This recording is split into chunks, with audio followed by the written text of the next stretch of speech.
Apocalipse capítulo 4, versículos de 1 a 11.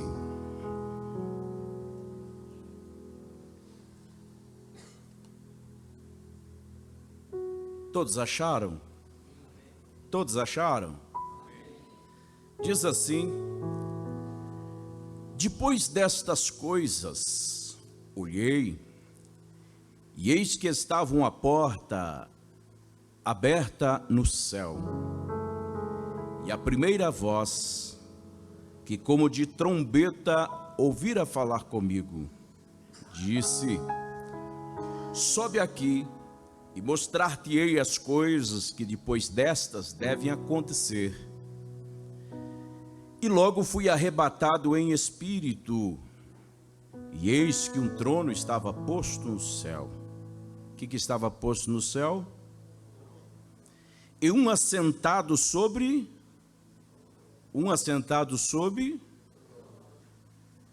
E o que estava sentado era na aparência semelhante a pedra de jaspe e de sardônica.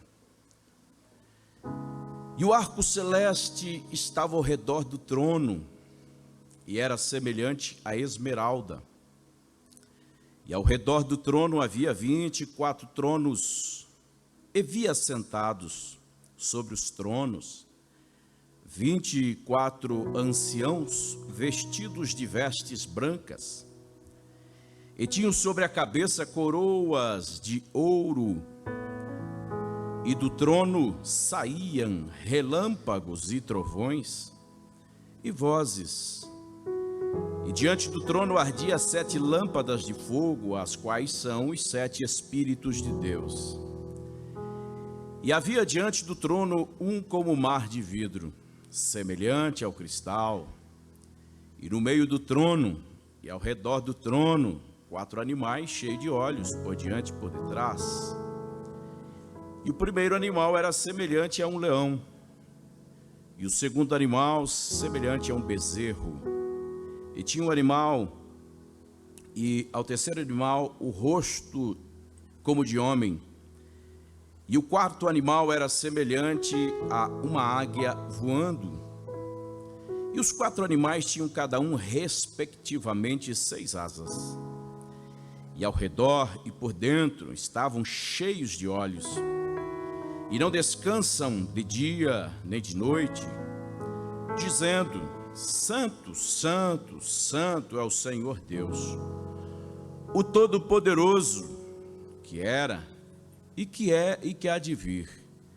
E quando os animais davam glória e honra e ações de graças ao que estava assentado sobre o trono, ao que vive para sempre, os 24 anciões prostravam-se diante do que estava sentado sobre o trono, adoravam o que vive para todo sempre, e lançavam as suas coroas diante do trono, dizendo: digno és, Senhor, de receber glória, honra e poder, porque tu criastes todas as coisas, e por tua vontade são e foram criadas. E você diz amém? Podeis tomar assento.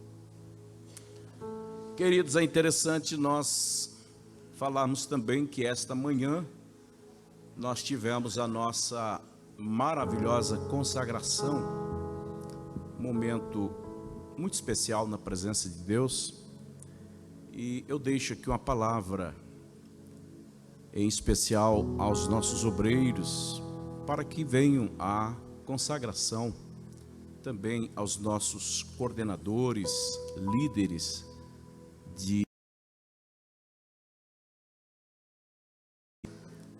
de amor,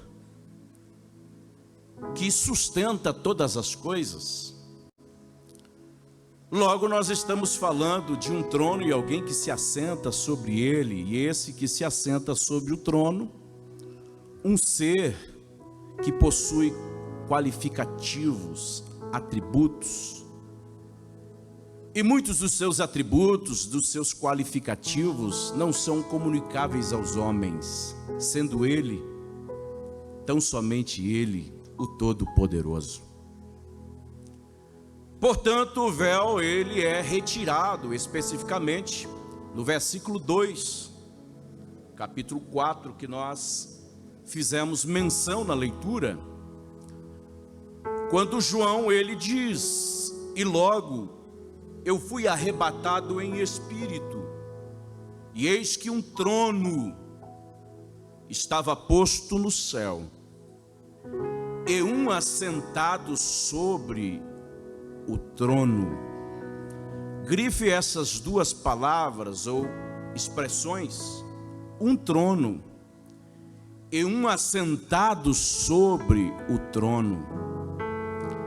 A primeira lição que emerge nesse contexto todo do capítulo 4 é que o trono ele não aparece de forma momentânea. O trono ele já estava estabelecido. O véu foi tirado e João teve a possibilidade, irmão Celso, de ver o trono. Mas o trono sempre esteve ali.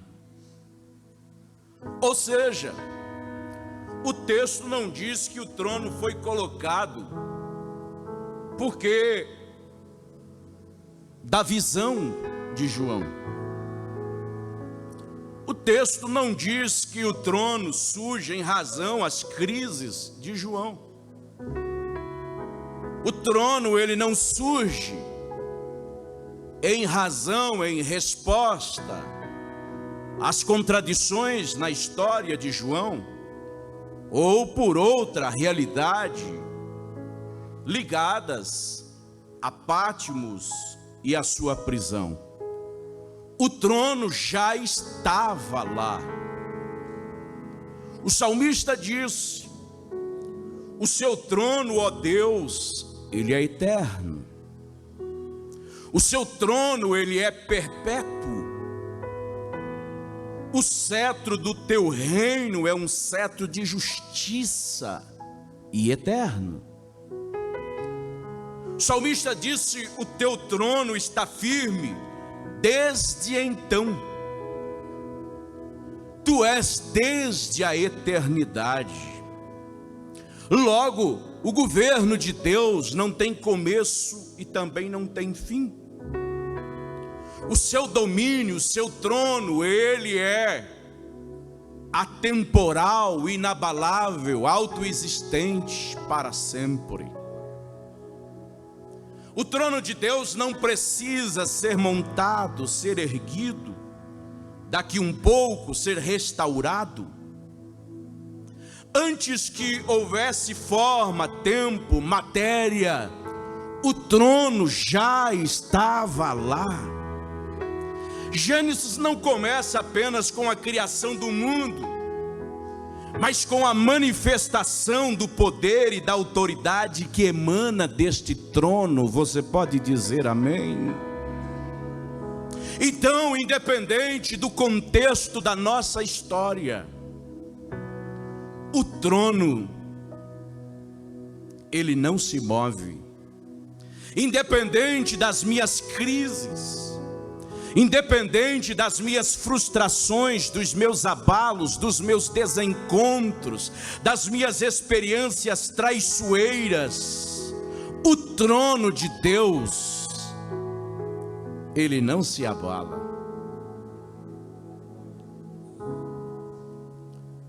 Nós temos uma ligeira impressão ao nos relacionarmos com Deus,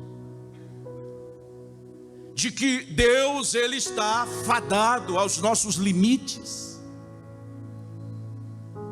de que Deus está fadado aos nossos conceitos, às nossas conclusões. E isso é muito sério, porque quando estamos arremetidos a esses pensamentos, sentimentos, nós pensamos que Deus está ausente das nossas lágrimas, das nossas dores, das nossas decepções, dos nossos corações às vezes achatados por situações que nos ferem. Nada muda, nada move. Deus sempre governa a partir do seu trono. E nada pode movê-lo do seu estado de autoridade e poder, de governo, da regência, com os seus qualificativos de onipresença, onipotência, onisciência. Deus tudo vê, Deus tudo pode, Deus tudo conhece.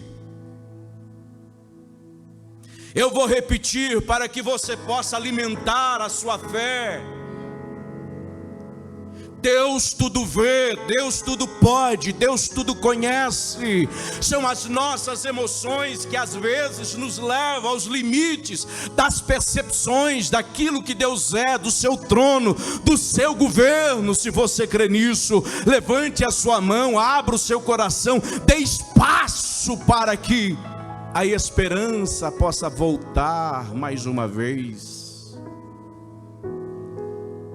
Havia uma canção entre os filhos de Corá, e eles cantavam dizendo: Deus é o nosso refúgio e fortaleza, Deus é o socorro bem presente na hora da angústia. Pelo que nós não temeremos, ainda que a terra se mude, ainda que os montes se transportem para o meio dos mares, ainda que as águas rujam e se perturbe, ainda que os montes se abalem pela sua braveza, há um rio cujas correntes alegram a cidade de Deus, o santuário, a morada do Altíssimo. Deus está no meio dela, não será abalada. Deus ajudará ao romper da aurora. Independente do contexto contrário que você possa estar vivendo, o trono continua lá. Independente das situações que podem lhe trazer resposta, ou quem sabe lhes faltar com respostas, o trono de Deus está lá. Independente da situação que você chegou hoje aqui, quem sabe em meio a um quarto de pensamentos frívolos, vazios, sem esperança, quem sabe quase dizendo: Deus, eu acho que você é vencido em nome das minhas fraquezas, eu acho que você é vencido em nome das minhas decepções. Eu vim aqui para lhe dizer: o trono de Deus continua inabalável. Ele é Deus. Tronos se levantaram, reinos emergiram. Caiu Nero, caiu César, caiu Constantino, foi-se Roma, foi-se a Grécia, foi-se Medo-Pérsia. Mas o trono dele permanece para sempre. E quando João fecha o livro das Revelações, ele vai dizer que todos os reinos da terra, todos os reinos do mundo tornaram a ser do Senhor e do seu Cristo. Levante a sua mão, porque eu quero profetizar nesta noite. Feche os teus olhos. Cai tristeza, cai decepção, cai depressão, cai supressão, cai todo desânimo, cai toda frustração, toda falta de inspiração para a vida cai por terra agora. Cai falácia, cai demônio, cai feitiço, cai feiticeiro, e você permanece sendo cuidado por esse Deus que tem um trono inabalável. Quem sente a graça dele? Uramaias. Há uma porta aberta nos céus, você deve olhar para lá. Esse trono não é fadado pelo tempo. Esse trono não é vencido pelo tempo. E eis que uma porta se abriu, e havia um trono. Salmo 46, que é a linguagem do canto dos filhos de Coré, eu acabei de citá-lo. Fala de convulsões sociais, fala de convulsões na natureza animada e inanimada, fala de um colapso na conjuntura social. Mas lá em cima, esse trono não é afetado, ele permanece para sempre. E para lhe ajudar, aqui está a certeza da nossa eterna vitória. Pode mudar o real, pode mudar o dólar, pode mudar o euro, pode mudar a economia, pode mudar o cenário político, pode mudar a cultura, mas esse trono permanece para sempre. Então nesta noite, levante a sua mão até tocar o céu. Você não está na presença de um Deus que passa, que é vencido pelo tempo, esquecido na história dos humanos. Você está na presença de um Deus que é eterno, sempre eterno, amém? Vamos para a segunda lição, porque eu quero encerrar. Veja que o trono é dele, de mais ninguém. São lições simples. E um assentado sobre o trono não estava vazio. Há um que se assenta sobre o trono. Sentado aqui é postura de realeza, de domínio. Eu vou repetir: sentado aqui é postura de realeza, de domínio. De quem olha e diz: tudo está consumado, tudo está sob controle. Olhe para cá, ele é a autoridade suprema.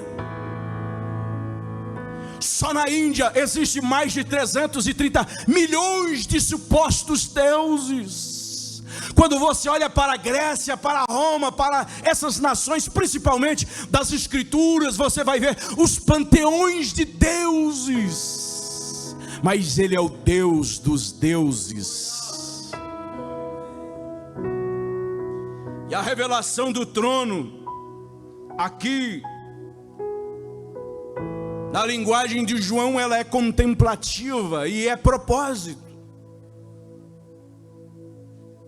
Dos 66 livros que temos, capítulo 4 e 5 do livro do Apocalipse compreende, nas revelações mais completas das estruturas, da ordem, dos fundamentos, da glória e da dinâmica deste trono. É a partir desse trono que ele governa as grandes coisas, mas as pequenas coisas. É a partir desse trono que ele sabe quantos fios de cabelo tem na sua cabeça.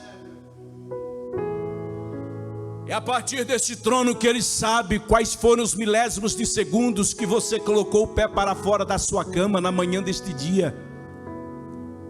E não só nesta manhã, mas desde que você abriu o olho saindo do ventre da madre.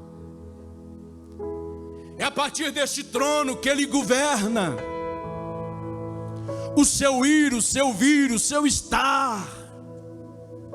É a partir desse trono que ele coloca limites para o diabo. É a partir desse trono que ele diz à secretaria do inferno: até aqui, a partir daqui, não. É a partir desse trono que ele governa aquilo que foge da nossa percepção, por mais cuidadosos que a gente seja, e vamos lá postar na agenda tudo quanto é detalhes para nada escapar. Tenha certeza, alguma coisa vai escapar. Agora, da mente dele, do governo dele, nada escapa.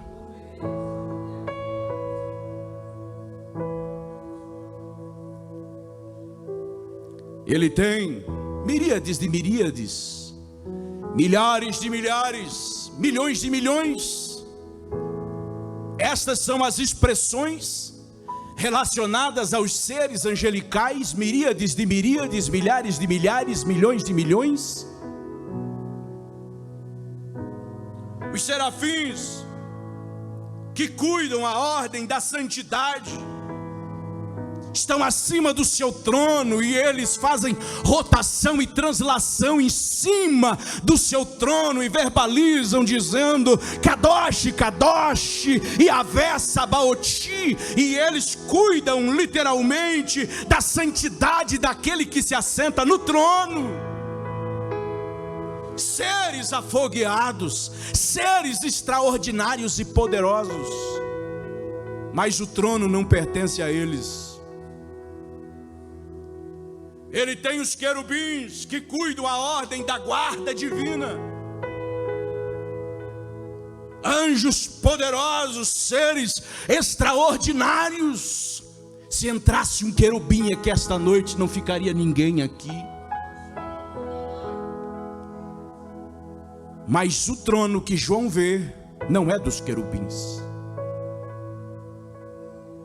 Ele tem os arcanjos que cuidam a ordem, propriamente, linha de frente do seu comando, do seu governo. Mas o trono não é dos arcanjos.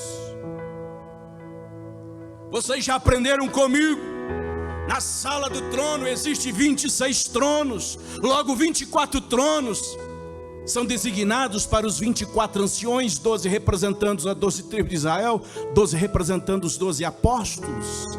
E eles colaboram, eles participam da liturgia nos cultos que acontecem na sala do trono.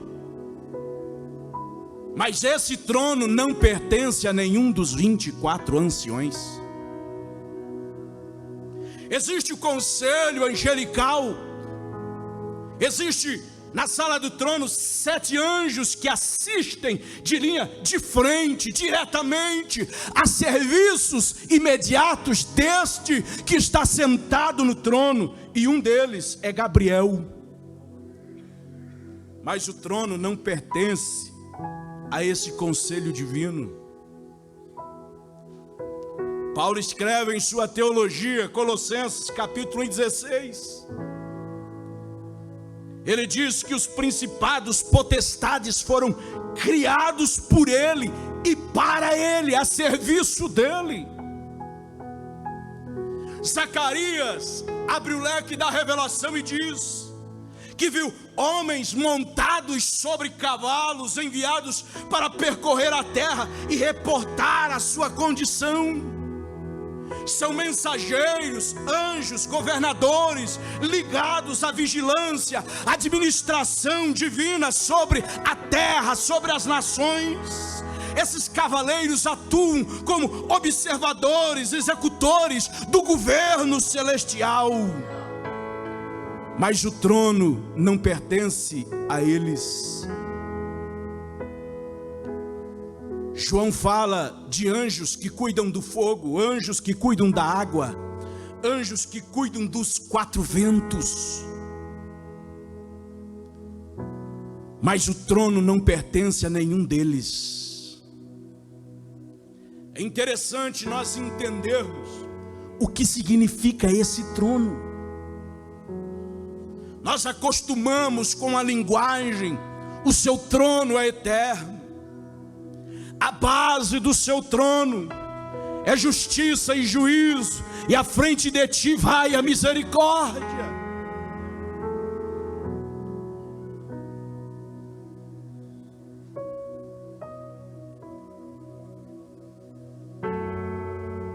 O que você tem para dizer a Ele? Quem sabe depois de uma semana de frustrações, de cansaços, quem sabe depois de muito lutar, quem sabe após uma fase de muita batalha, a Apegue-se a Ele, volte-se para Ele, internalize a verdade dEle.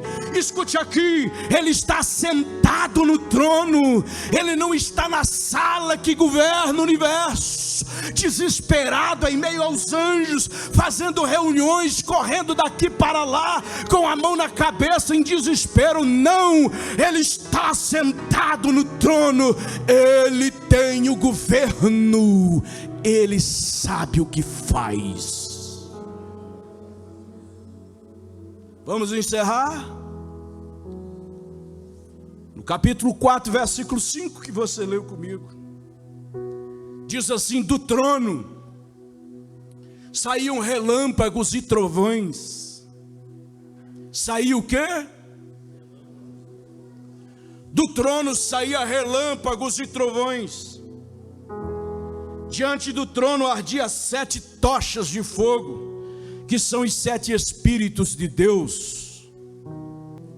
E do trono saíam relâmpagos e trovões e vozes.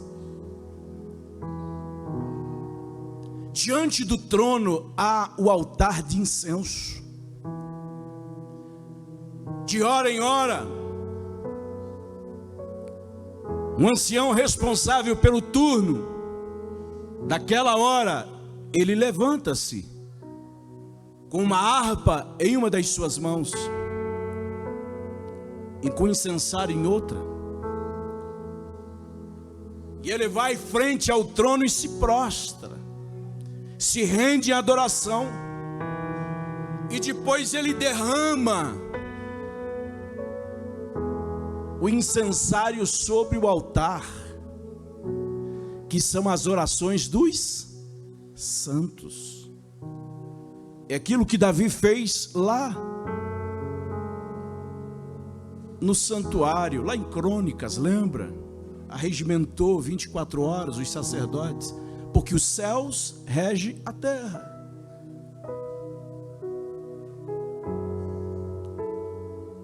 Essas vozes aí são as suas orações. Essas vozes são as orações dos santos.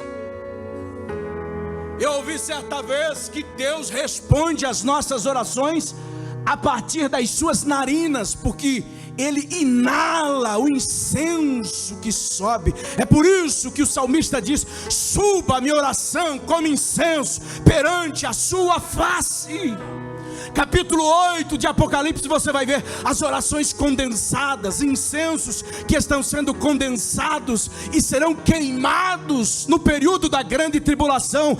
Todas as orações que a igreja faz hoje, pedindo juízo sobre a terra, pedindo justiça sobre a terra, parece que a gente não vê resultado. Continue orando, continue orando. Chegue em casa e leia Apocalipse capítulo 8. Do trono saíam relâmpagos. O que são esses relâmpagos, pastor?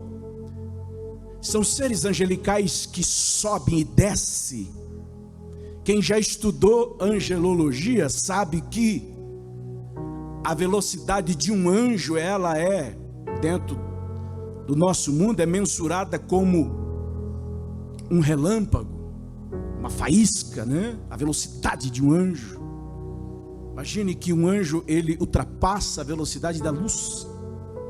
Quem é inteligente já faz os cálculos aí. Diante do trono saía relâmpagos, vozes e trovões. Quem pode justificar? Quem pode traduzir? Quem pode trazer explicações em miúdos dessa dinâmica que acontece a partir do trono, do altar do incenso? Orações que sobem, orações que sobem, orações que sobem, orações que são respondidas, orações que são respondidas. Os anjos sobem e descem, leva a vitória. E Deus não se confunde com a voz de ninguém. Você sabia que você tem uma digital única? A sua voz é única. A sua voz pode até se parecer com a de, mas não existe voz igual. Você consegue entender? Toda vez que você fala aqui, Ele sabe que é você que está falando lá. Tem pouca gente pentecostal, eu vou repetir de novo. Todas as vezes que você fala aqui, Ele sabe que você está falando lá em cima. Escute aí, as suas orações não são aglomerados de palavras. Eu vou repetir, as suas orações não são aglomerados de palavras. Quem sabe você pode dizer: pastor, sabe por que eu não tenho motivações para orar, pastor? Porque eu não consigo conjugar o verbo. E quem disse que você precisa conjugar o verbo?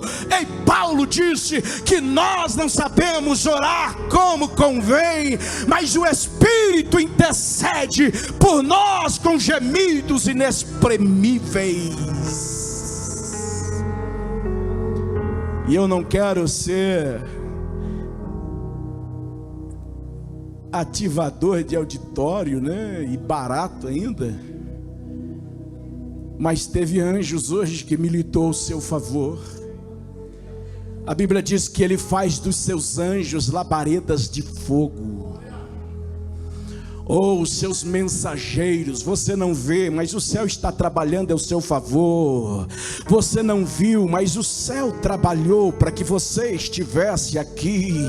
Se não fosse o céu trabalhando em seu favor, você não pode ter certeza, você não estaria aqui, eu não estaria aqui. Quem sabe estaríamos em outro qualquer lugar, quem sabe até atrás de uma grade, mas nós estamos aqui porque o céu trabalha em nosso favor. A Bíblia diz que os anjos trabalham a favor daqueles que hão de herdar a salvação, e eles cumprem o governo de Deus, eles cumprem a vontade de Deus, e a vontade de Deus, ela é perfeita. A vontade de Deus, ela é perfeita. Fica de pé. Está tão gostoso de pregar. Urimaias. Eu aprendi com um dos meus professores que para cada crente, Anderson, existe pelo menos 2 anjos que nos servem. A Bíblia diz que quando Jesus foi para o deserto, levado pelo Espírito Santo, um anjo veio e você viu o que aconteceu depois desse contato com o anjo? Leia lá para você ver. Quem sabe um dia a gente fala um pouco mais dos anjos, né? A gente não presta culto a anjo, mas eles são seres destinados a servir ao cristão. Você pensa que é só o deputado que tem assessor? Você tem um assessor que você nem sabe, com uma inteligência magnífica, e eles querem aprender com a gente. Paulo diz que os anjos vêm nos cultos para aprender sobre o Evangelho. A gente diz por muito tempo que Deus velou os anjos de pregar o Evangelho, e que os anjos queriam pregar o Evangelho. Isso nunca foi verdade. Os anjos nunca tiveram desejo, pelo menos revelado pela Bíblia, eles nunca tiveram desejo de pregar o Evangelho. O que os anjos têm desejo é de saber o conteúdo do Evangelho. Todas as vezes que pessoas tiveram contatos com anjos, o sobrenatural aconteceu. Escute, eu estou abrindo a sua mente, eu estou abrindo o seu coração para você entender um pouquinho mais da espiritualidade. Não é a minha força, não é a sua força, não é a nossa força, não são as nossas habilidades.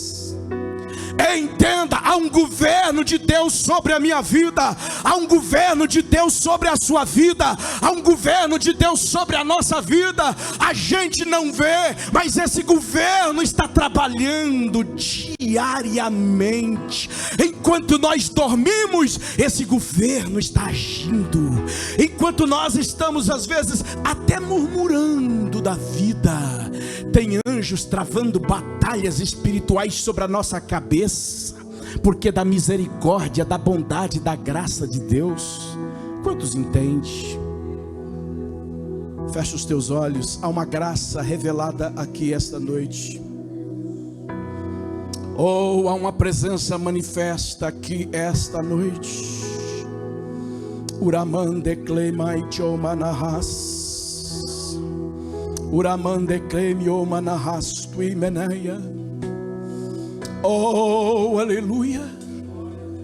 Senhor, se esta palavra veio do seu coração, eu te peço agora que haja no coração do seu povo, que haja agora, Senhor Deus, a revelação da sua presença. Urande calamanto e derevassuminai. Se você é batizado com o Espírito Santo, deixa as línguas estranhas aparecer. Se você é batizado com o Espírito Santo, deixa fluir.